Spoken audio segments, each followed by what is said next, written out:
আপনি কি জানেন ভারতের সবচেয়ে বড় দুর্বলতা কি? Chicken neck. চিকেন নেক ভারতের প্রাণভোমরা নামে খ্যাত। এটিকে শিলিগুড়ি করিডোর নামেও ডাকা হয়। এই অংশটা এতটাই সংকীর্ণ যে কল্পনার চোখে দেখলে ম্যাপে মুরগির ঘাড়ের মতো দেখায়।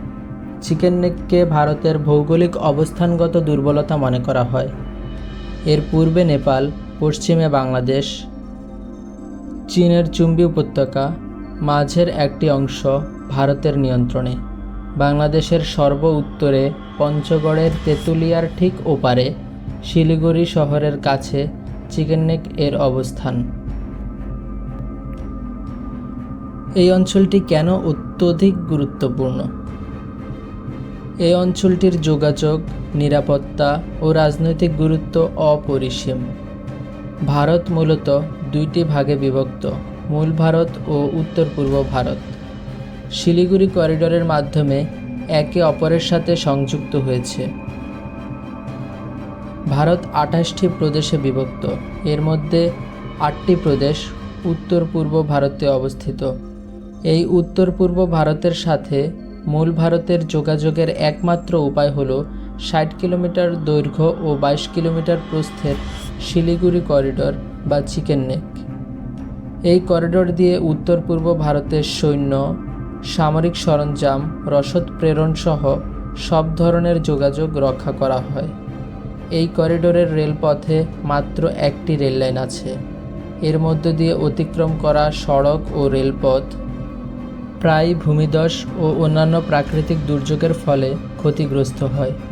অর্থনৈতিকভাবেও এই অঞ্চলটি গুরুত্বপূর্ণ। দার্জিলিংয়ের চা ও কাঠ শিল্প অর্থনৈতিকভাবে গুরুত্বপূর্ণ। চিকেন নেক হাতছাড়া হলে দার্জিলিংয়ের অর্থনীতিও হারাবে। এই উত্তর পূর্বাঞ্চলটি পাহাড়, অরণ্য ও প্রাকৃতিক সম্পদে ভরপুর। এই অঞ্চল হাতছাড়া হলে কি হবে? এই অঞ্চল হাতছাড়া হলে মূল ভারত থেকে উত্তর পূর্ব ভারত বিচ্ছিন্ন হয়ে যাবে। শিলিগুড়ি করিডোর দখল করতে সক্ষম হলে উত্তর পূর্ব ভারতের 5 কোটি নাগরিক, হাজার হাজার ভারতীয় সৈন্য মূল ভারত থেকে বিচ্ছিন্ন হবে। এক কথায় বললে, এই ছোট্ট অংশের দখল নিতে পারলে ভারত 2 ভাগ হয়ে যাবে। রাজনৈতিক ও ভৌগোলিকভাবে গুরুত্বপূর্ণ 7 সিস্টারও এই অঞ্চলেই অবস্থিত। এই অঞ্চল হাতছাড়া হলে ভারত স্বাধীন বাংলাদেশের অভ্যন্তরীণ বিষয়ে হস্তক্ষেপ করার দুঃসাহস করবে না। এবার জেনে আসি এই অঞ্চলের নিরাপত্তা ব্যবস্থা সম্পর্কে। এই অঞ্চলটিকে ভারতীয় সেনাবাহিনী বিশেষ গুরুত্ব দিয়ে থাকে। এই অঞ্চলটির নিরাপত্তা দেয় ভারতীয় সেনাবাহিনী, আধা সামরিক বাহিনী, আসাম রাইফেলস, বিএসএফ এবং পশ্চিমবঙ্গ পুলিশ। চলুন জেনে নেই এই অঞ্চল কেন হাতছাড়া হওয়া সম্ভব।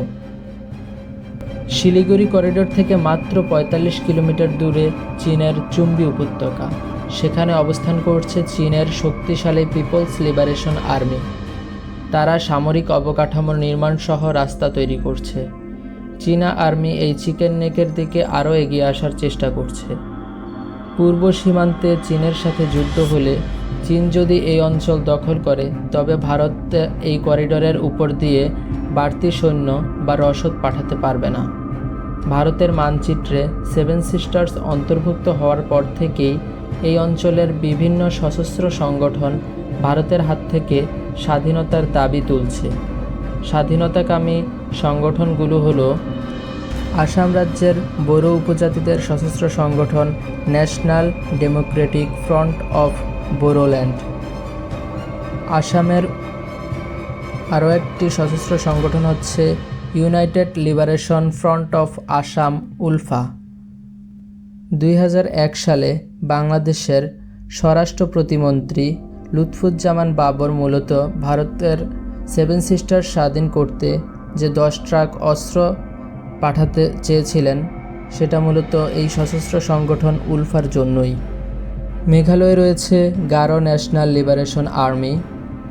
এছাড়া ভারত মিয়ানমারের নাগা উপত্যকাকে স্বাধীন করতে চায় national social council of Nagaland.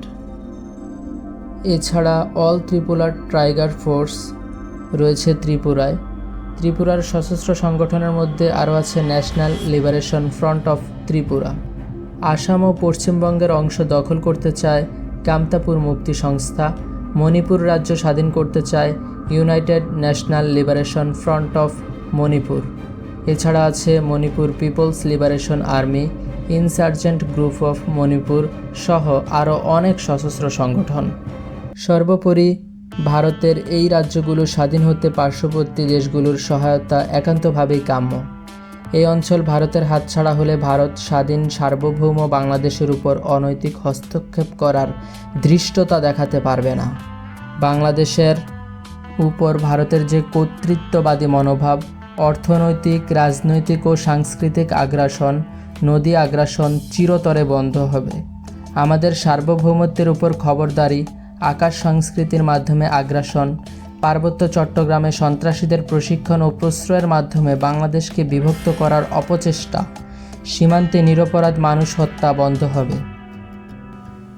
চলুন সবাই ভারতীয় আগ্রাসনের বিরুদ্ধে নিজ নিজ জায়গা থেকে গড়ে তুলি প্রতিবাদ।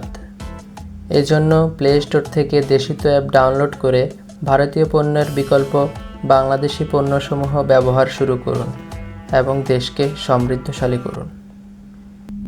সবশেষে ভারতের চিকিৎসা প্রতারণা ও কেলেঙ্কারি সম্পর্কে জানতে দেখে আসতে পারেন আমাদের এই ভিডিও।